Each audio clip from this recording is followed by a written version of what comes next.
Bon, il était prévu que j'intervienne en début d'après-midi, et en réalité c'est à l'issue des tables rondes pour des raisons personnelles, et je voulais quand même, avant que monsieur le ministre vienne ici délivrer son discours, non pas d'intronisation, mais en tout cas de présentation au Pays Basque, c'est sa vision sur le logement, qu'un élu de base, et je suis, il y en a d'autres ici dans cette assemblée, un élu de base vienne parler du logement. Parce qu'après tout, c'est un dossier, c'est un sujet certes technique que les techniciens appréhendent, sans doute très facilement, mais que les élus sont bien dans l'obligation aussi d'appréhender, et pas toujours facilement. Je ne vous cache pas que pour être intéressé par la question du logement depuis une bonne vingtaine d'années, j'avais encore le sentiment qu'on pouvait faire avancer les choses dans ce pays. Et lorsque le gouvernement décide de créer un groupe de travail, il en était question tout à l'heure par Iñaki, Frédéric Espagnac en fait partie, Lionel, toi aussi, tu étais en tout cas la dernière fois. Lorsque ce groupe de travail a été créé, c'était dans l'idée qui nous a beaucoup plu. C'est de dire aux élus locaux, maires, présidents d'intercommunalité, de venir dire ce qu'ils avaient à dire sur le logement. L'occasion était belle pour nous de dire tout ce qui restait à faire.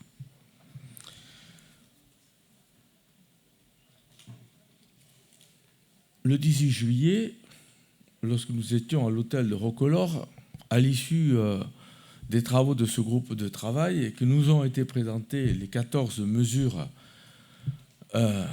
pour une réforme de la politique de logement, notre déception était grande. Je l'ai dit, vous pouvez en témoigner, chers collègues. Grande parce qu'on attendait beaucoup, et qu'on nous dit, écoutez, on va faire quelque chose, si vous en êtes d'accord. Et j'ai encore les notes du discours des ministres, parce qu'il n'y en avait pas moins que 5 autour de la table, pour parler de ce sujet du logement. Donc on avait toutes les raisons d'être très... Ils étaient tous là, même Bercy. Même Bercy. Alors, ne vous inquiétez pas, on va créer un observatoire du logement. On va se mettre à réfléchir. J'ai brandi un document, je n'avais pas du tout le sentiment que j'aurais besoin de le produire pour dire, écoutez, au Pays Basque, on l'a déjà fait, un observatoire du logement. Et on l'a fait parce que on est dans une situation telle qu'on n'avait pas le choix que d'essayer de réfléchir à l'avenir. Alors, les données... Ce n'est pas ici que je vais les présenter parce qu'ils sont connus de tout le monde. Le Pays Basque est un pays attractif.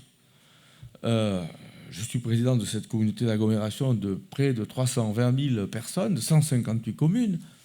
Et on accueille près de 3 000 habitants supplémentaires par an. Notre solde migratoire est positif. Notre solde naturel est négatif. On ne dit pas plus. Cette croissance donc de nature exogène fixe également l'impact de ce qu'est la loi de l'offre et de la demande.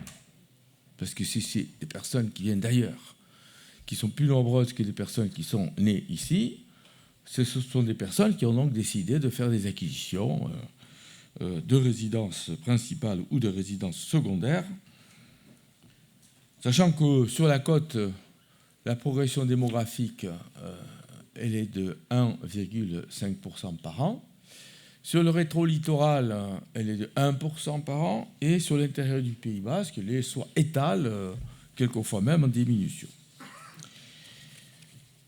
Il n'en reste pas moins vrai que nous avons et je vais faire vite, les dernières années dû à constater l'explosion des résidences secondaires au Pays Basque, puisque sur 4 ans, le nombre de résidences secondaires avait augmenté de 150%.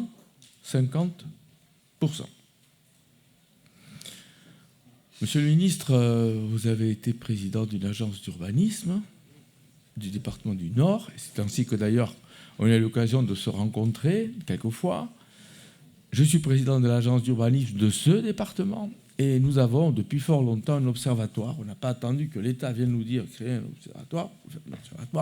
Il nous arrive quelquefois de réfléchir aux problèmes de notre territoire, et nous savons depuis longtemps que la situation et le nombre de résidences secondaires ici, proportionnellement, est plus important à ce qu'il est dans la région de Nice-Côte d'Azur. C'est un grand paradoxe. On est au-dessus. Et le nombre de résidences secondaires, bien évidemment proportionnellement à la population, est plus important même qu'à Paris. Il n'en fallait pas plus, sans attendre une autorisation du gouvernement pour ce qui nous concerne, pour prendre tout de suite un certain nombre de mesures. L'une d'entre elles, qui nous a valu des séries de contentieux, c'est le changement d'usage pour les résidences secondaires. Nous avons essuyé les plâtres dans ce domaine. On ne peut pas dire autre chose. On ne s'est pas fait que des amis, c'est certain, mais le but n'est pas là. Le but était simplement de restituer à la population les logements pour justement lutter contre l'attrition des résidences principales. C'est exactement le titre de ce groupe de travail, attrition des résidences principales dans les régions touristiques. Nous sommes dans le sujet.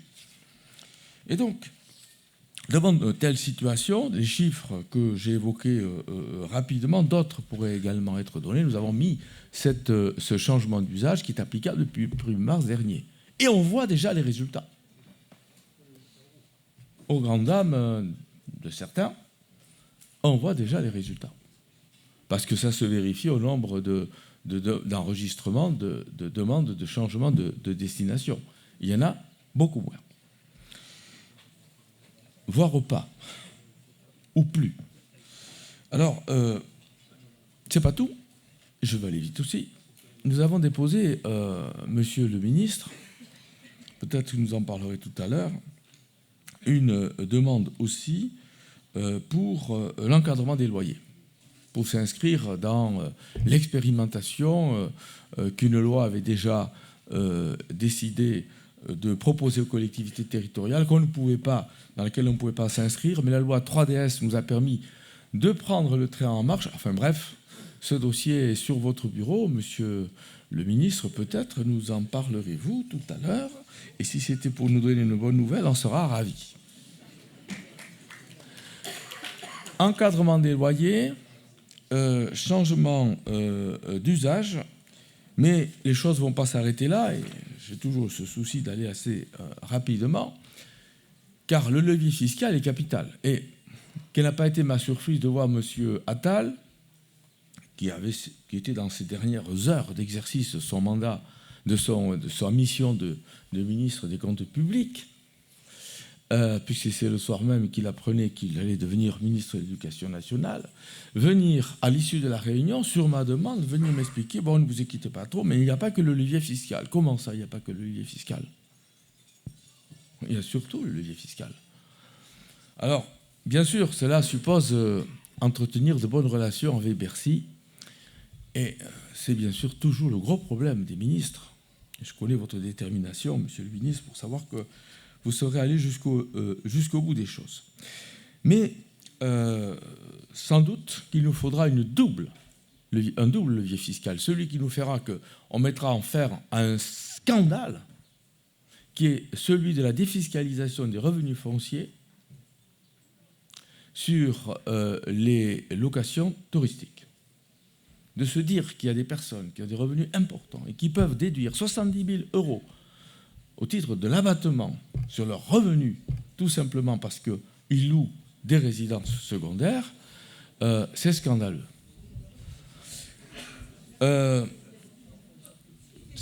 Il faudrait qu'on aille plus loin. Il faudrait aussi qu'on donne un avantage ça sera certainement plus difficile, monsieur le ministre, un avantage aux propriétaires qui, justement, louent à l'année leur appartement. Eh bien, le sentiment que ces deux sujets sont complémentaires et que le premier peut être plus facile à obtenir que le second. Je poursuis en disant que on a appris avec beaucoup de satisfaction le projet. Alors ça se fera par voie de décret, j'ai cru comprendre qu'il n'était pas encore signé. C'est l'extension du nombre des communes de la zone tendue. Il y aurait près de 2259 communes qui viendraient s'ajouter à celles qui existent déjà. Et pour nous, c'est important car toutes les communes de la zone tendue du Pays Basque n'incluent pas ce qu'est la véritable zone tendue que nous connaissons. Je pense au maire, ou plutôt à l'ancien maire de Saint-Pé-sur-Nivelle, qui ne savait pas m'expliquer comment sa commune n'était pas en zone tendue alors que la commune voisine l'était. Et quand on connaît Saint-Pé-sur-Nivelle, pour parler uniquement des choses du coin, ça paraît un peu surprenant. Donc il y a, je sais là, un nouveau regard qui va être porté par le ministère, et c'est tant mieux. Je continue d'égrener malheureusement, sans transition, les autres propositions, qui se trouvent d'ailleurs, celle-là, dans la proposition du groupe de travail, c'est l'institution d'une servitude de résidence principale.